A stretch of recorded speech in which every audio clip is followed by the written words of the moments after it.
Hello everybody, today we're going to talk about electronegativity. This is part of our periodic trend series. And so before I get started with electronegativity, the first thing I'm going to do is recap what we talked about last time. Last time I said if you want to figure out any trend, you got to look at two things and you can figure out any trend. Okay? The first thing you're going to look at is the Zeph, the positive pull from the protons. The more protons you get, the greater the pull force, okay? And we know as we move from left to right on the periodic table, we increase the number of protons. So if we go from potassium all the way down, each time you're increasing the number of protons by 1. So the pull force is increasing and increasing and increasing and increasing as you go across, okay? So remember, the Zeph determines the left and right trends of any periodic trend, okay? So just remember, the Zeph is the pull force from the protons. The more protons, the greater that pull force, and it increases on the periodic table as you go right. Then the next thing we talked about was energy level. This is for the up and down trend, okay? Now we know as we go down on the periodic table, we increase the energy. This is the first energy level, the second energy level all the way across, the third energy level, the fourth energy level, and so on all the way down to 7 energy levels. So we talked about the energy levels. Really what that does is as you increase the energy level, you're increasing the distance from the nucleus. That's important here, okay? Because the distance from the nucleus affects the pull force from the Zeph, okay? Just like anything else, the closer you are, the harder I can hold on to you because you're right here next to me. But the further you are, it's harder for me to hold on to you because you're so far away. And what that really comes down to is atomic radius. This was the first trend we looked at here, atomic radius. And we said that if we want to look at atomic radius, we have to have two things here when we're looking at atomic radius. Well, if we want to have a big radius, we want to have a low amount of protons, right?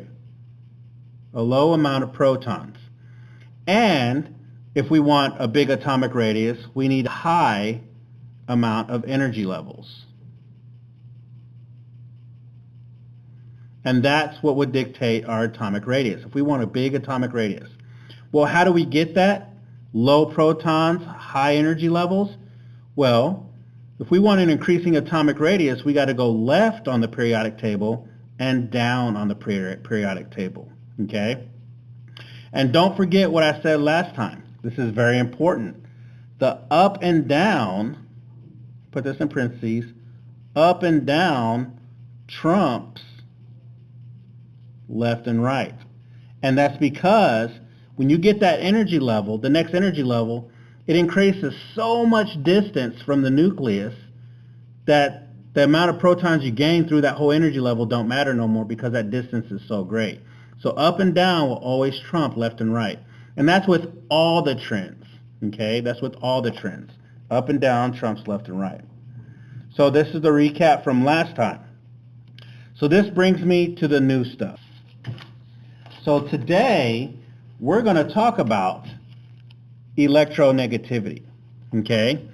First, let me give you the definition of electronegativity. Electronegativity is the ability to attract electrons, okay? That is electronegativity, the ability to attract electrons. Now let's think about this for a second. If I want to attract electrons, what do I need to attract electrons from an atom's point of view in the elements here, okay? The first thing you're going to need, we want to have a high amount of protons, okay? High proton count, because if the more protons we have, the greater the pull force. The greater the pull force, the easier it is for me to snatch electrons from somewhere else. So we want a high amount of protons because that gives us a high pull force. Or what do we call that pull force? A high Zeph. Okay? So that's the first criteria I want to look for. A high number of protons because that gives me a high pull force. So this is what's going to dictate my left and right trend for electronegativity. And the second thing I'm going to want for electronegativity is a small radius. Okay? Now, why do you think I want a small radius? Well, let's think about it. I just said it a second ago. The closer you are to the nucleus, the closer you are to the protons. If you're standing right next to me, I can grab you and hold on to you. But if you're far away from me, that's harder for me to grab you, right? It's the same with this. If I have a small radius, that means you're closer to the nucleus.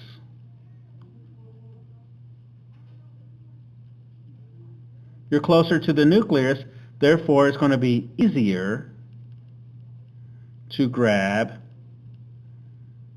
and hold on to electrons. Okay? So those are the two criteria I need to determine the trend for electronegativity. So let's go through and see what gets me that. Okay? Now I know to get high protons, which direction do I need to go on the periodic table to get more protons? Let's go back to the original notes I just gave you, right? To increase the number of protons, we want to go right on the periodic table. So I know if I want a high, and all my trends are going to be for increasing, right? Increasing or high electronegativity.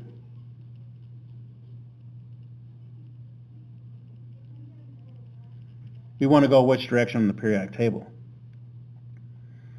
Well, I want high protons. High protons means I have to go right. So if I want increasing high electronegativity, I got to go right on the periodic table. Okay? I got to go right. So that's the left and right trend. I increase as I go to the right because I know that's going to give me my high proton count. Because as you move on the periodic table, the number of protons increase by 1. Therefore, my periodic force, my Zeph, increases. Okay? So I know if I want increasing high electronegativity, I need to go right on the periodic table. Now, let's take a look at the up and down. Okay? Now, I know as I go down on the periodic table, my radius is getting bigger, right? As I go down on the periodic table, my atomic radius is getting bigger. But I don't want a big atomic radius. I want a small atomic radius. So which direction do I have to go to get a small atomic radius? Well, if going down gets you bigger, going up will get you smaller. So I know that if I want a high electronegativity, I need small radiuses. Therefore, going up will give me my small radius, increasing my electronegativity, the ability to attract these electrons. Okay? Because that's what I really want here. I want a small nucleus. Let me draw my bootleg little nucleus here. Okay? I want a small nucleus that's really close, right? So my nucleus can easily hold on to the electrons we have, and at the same time close enough to snatch any new electrons that might be flying by or attached to other atoms, right? So we can steal this electron because there's so much pull force and make them part of our energy level. So electronegativity is the ability to attract electrons. How are you going to attract electrons? High pull force, that means a lot of protons. Small radius, that means closer to the nucleus.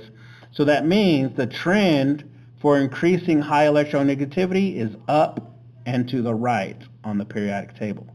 Remember, up and down always trumps left and right. So let me give you some examples here. Let's work some examples, okay? Let's find some. Let's look at boron with a B, and let's look at oxygen. Now, who is better at taking electrons? Who's better at taking electrons? Who has the ability to attract electrons more, right? That's increasing electronegativity, right? So let's look. My trend here is for increasing electronegativity is up and to the right. I'm trying to get you here. Okay. Out of fluorine, chlorine, bromine, and iodine, who is the lowest amount of electronegativity? Who's horrible at attracting electrons out of these four? Okay?